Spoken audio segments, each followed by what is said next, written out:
Welcome to the Slop Farm. Enjoy the video. You start by configuring replacements and a single, universal shortcut so you don't think about the dash.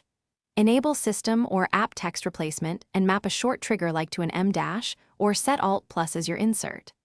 Once done, keep latency low by choosing a lightweight expander and assigning the same combo across editors.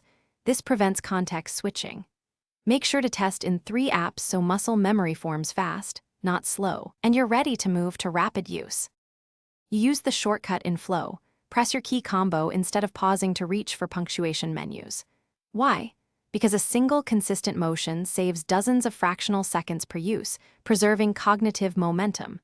Once done, let your expander handle surrounding spacing and pairing so you don't fix spacing manually. If your editor supports inline replacement, enable it. Otherwise, use an external expander with content-aware rules. Practice for short daily bursts, so the action becomes reflexive and speed stays high. You finish by scanning for mistakes and keeping a simple fallback. Run a quick search for or the wrong dash type and replace if needed. If you notice typing lag, reduce the expander's delay setting to 20-50 milliseconds or disable overlapping shortcuts.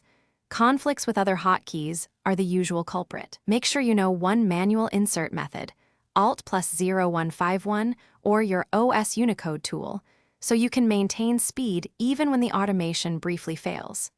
That's your troubleshooting tip. Thanks for watching. Consider subscribing if we helped you today.